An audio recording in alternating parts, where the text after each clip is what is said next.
Hey there, beautiful souls. Welcome to Love on Record, the show where we turn up the volume on kindness, empathy, and love in action. I'm so excited to introduce your host, Wendy White, founder of Let's Choose Love and Continuum Consulting, and I'm even more thrilled to have you joining us today. Every episode will be diving into the stories of everyday heroes, amazing humans doing extraordinary things, spreading kindness and making our world just a little bit brighter. Today's guest is the incredible Rocky Lewis, a true community powerhouse and the founder of Skinny Girls Don't Get It.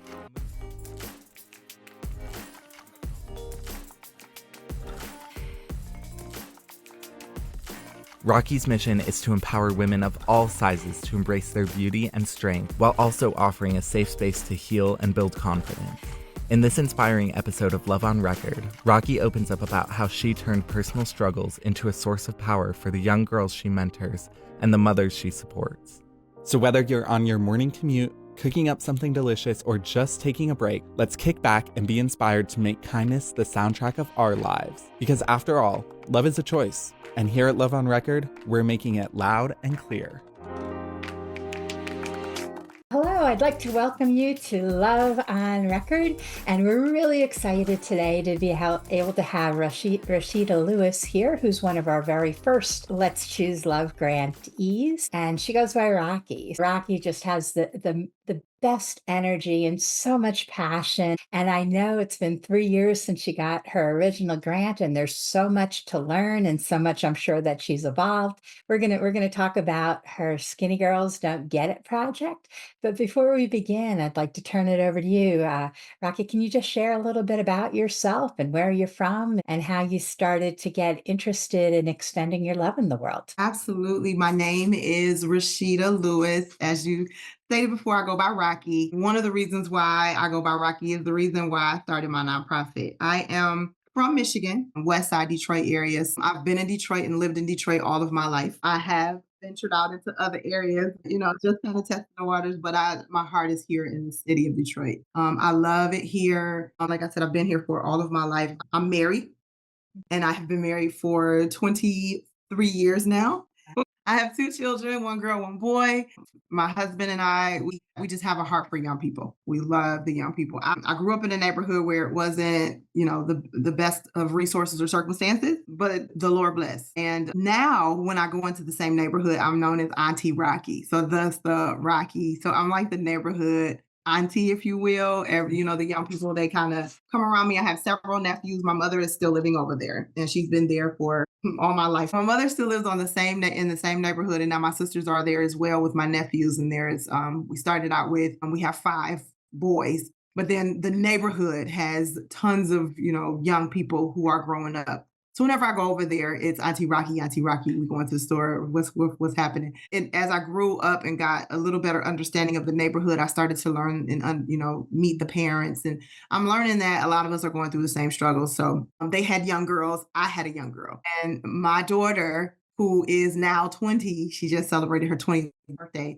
at the time was going through some struggles in high school. So she was prepared. She had just graduated. And along with some of the other young ladies in the neighborhood, I was learning that she was having issues with her level of comfort within herself, her self-esteem. And so I just started to kind of tailor or gather around. I became this Auntie Rocky figure. But I noticed that a lot of them also, they gravitated to me because the struggle was familiar.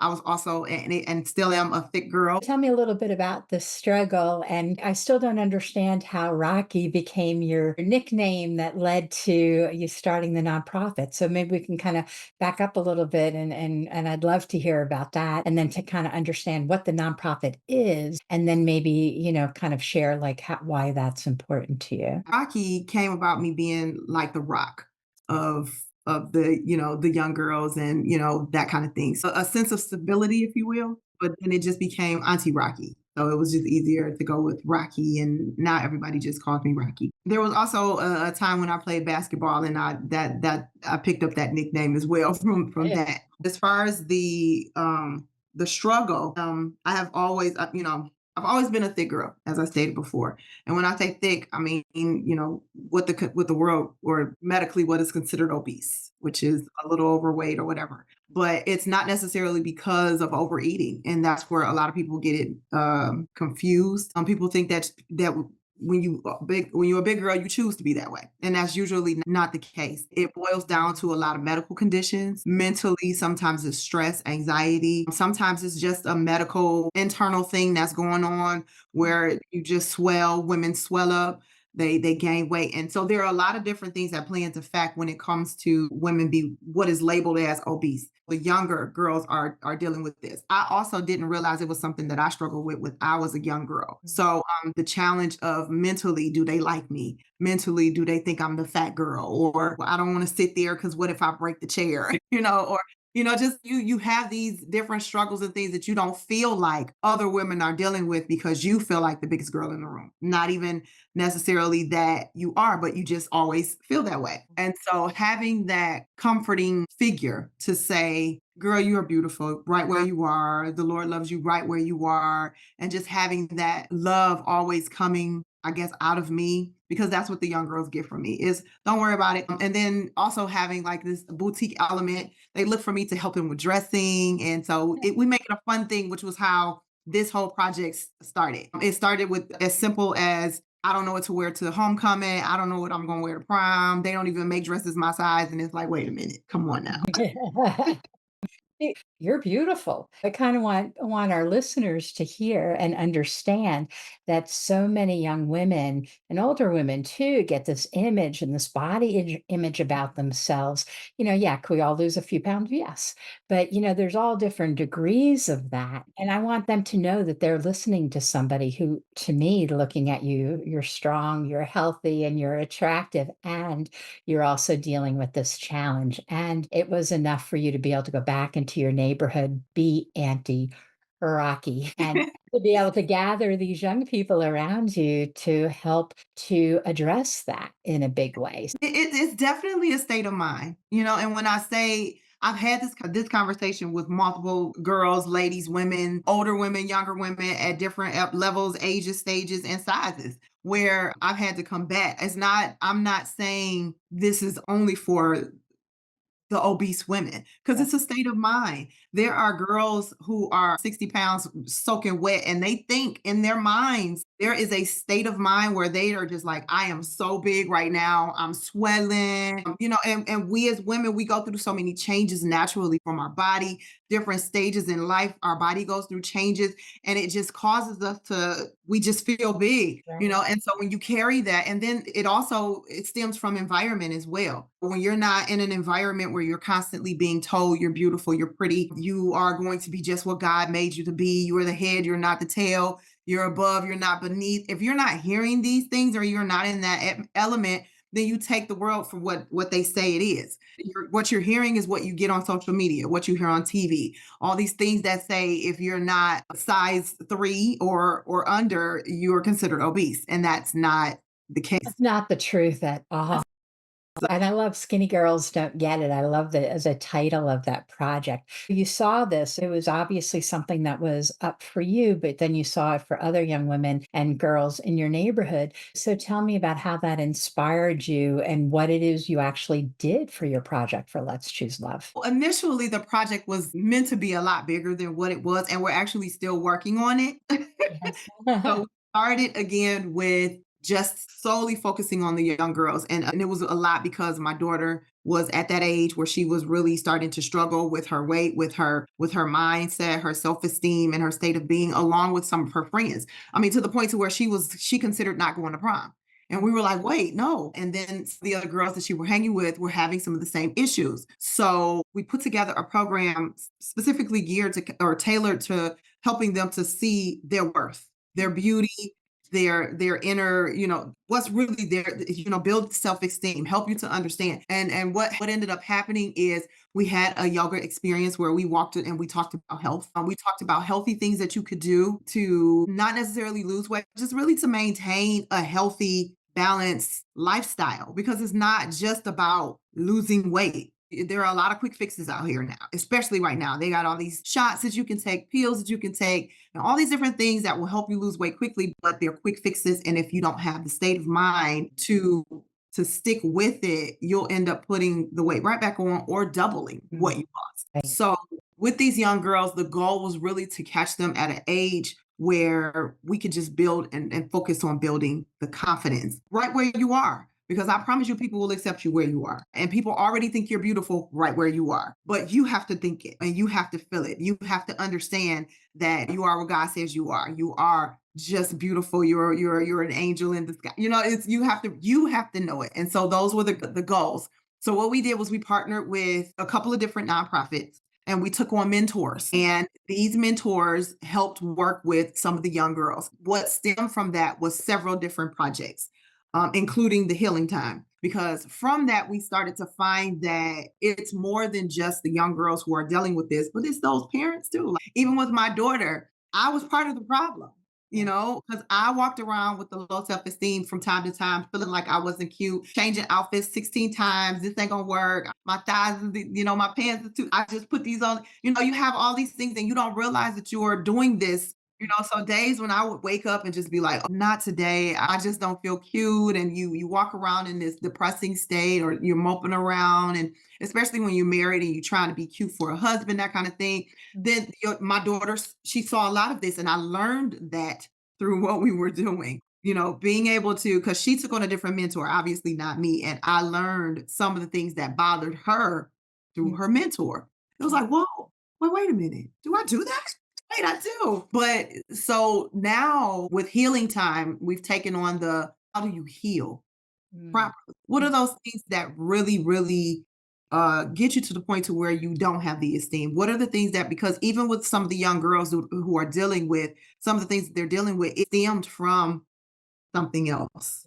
And Right. it's really learning and trying to get to the bottom of where it came from. Was that something that you saw in your parents? Was it a traumatic experience that you had at home? Was it during COVID where you were at home all day and didn't have anything else to do and now you just don't know what to do with yourself? So really having those conversations and getting down to the bottom of the root issue and then allowing them to cry it out, holler it out, scream it out, be angry about it, but deal with it. Sounds like you've been doing a lot in the 3 years since you did that initial work for Skinny Girls Don't Get It, and that it's involved into healing time and some others, and you're really having an opportunity to extend your love in so many different ways. I'm curious, what are some of the impacts that you're seeing with the young women that you're working with as a result of some of the efforts you've put into place? I would have to say the greatest impact that I have seen has been the kind of the reuniting of some mothers and daughters. In the neighborhood, you get all walks of life. So in my case, it was me and my daughter, which is where we started. But then there were foster children who had not seen their parents, understanding that those were the issues, and then being able to extend resources and help and just a lending, an ear. I'm here if you need to talk. And having an opportunity to just kind of talk out some of the things with some of the parents and then creating a space where now the parents can have these bold conversations, but also being that example to say, being able to say, okay, I dealt with it. Don't feel weird because I did and I had to fix it with my child and I'm still fixing it. She's turning 20 this year, but it didn't take 20 years for her to come and start to pick up some of the mannerisms that she did. It happened over time. So it's not something that, I want any woman, mother, aunt, grandmother to feel like just because you go to one session or you have one good conference or you have one good cry, that's the end of it, because it's not. And we have psychiatrists and doctors and things that have come on board to offer resources to help these women. I have churches where they have ministers and different ones that will help and lend ears and just be a phone call away if there is someone who needs to talk. So yeah, it's been great. What a wonderful thing you've launched and looks like you're continuing to do. And this is all volunteer for you, correct? Yeah, it So is. I'm curious, like what with other people that are looking at extending their love or trying to find a need and fill the need, what advice do you give them? I really truly feel like when God put something in your heart, he didn't put it there for no reason. For me, it was a pressing feeling that it wouldn't go anywhere. And even though it took me, because there were things that I wanted to do before, and it's like, well, where are the money going to come from? And I didn't know how can I provide these resources and where are these resources? Then you start to learn things about nonprofit space and, that there are grants and fundings and things available. And the other thing is, it doesn't take $10 and $20,000 to help somebody. It really does. It doesn't. And I think that a lot of nonprofits get that piece mixed up. It's a lot of volunteer and it's a lot of hard work. If it's something that you really, really know that is in your heart to get done, you'll get it done with $1,000, with $100 because it's in your heart to do it. It is something, and you see the need. I would say to anyone who is newly stepping into this space, be ready to help too, as big as you can help 200. You might not be able to help 200 right away, but you might be able to help too. Because when I first started, we helped the first set of people with like the first young set of girls. We bought 9 pair of gym shoes, and that was how we helped them. Right. And we just gave them shoes. They didn't have shoes for school, so it was like, okay, everybody else is buying backpacks and school supplies, but these babies didn't have shoes. So you'll be surprised the small things that help the families the loudest. I love that. And I loved your passion from the very beginning, and I can see it's still going. I'm just curious if you can share with me what are some of your dreams for the future? Like now that you have the confidence and you have momentum and you've been building this community and the impact, where do you see that you're heading next? Right now, the Lord is blessed. I have a really good team of women that I have been working with as far as ladies who are mentoring and offering services and doing speeches and that kind of stuff. And I've been able to partner with the local police department to assist with going into the schools.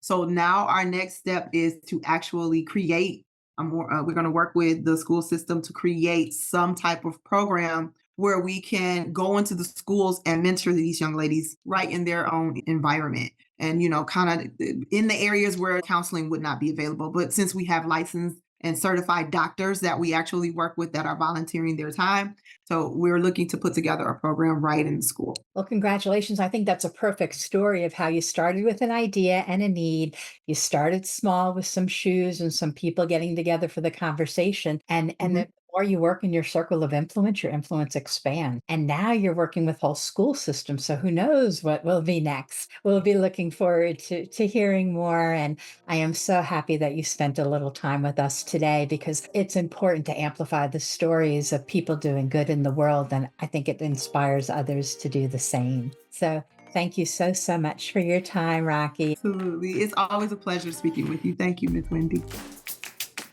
Wow, what a beautiful conversation. Rocky's journey reminds us that true change starts with the heart, and sometimes all it takes to spark a movement is showing up with love and showing others that they're not alone. As we wrap up today's episode, let's carry Rocky's spirit with us, no matter where we start. With love and determination, we can transform lives and make the world a little bit brighter.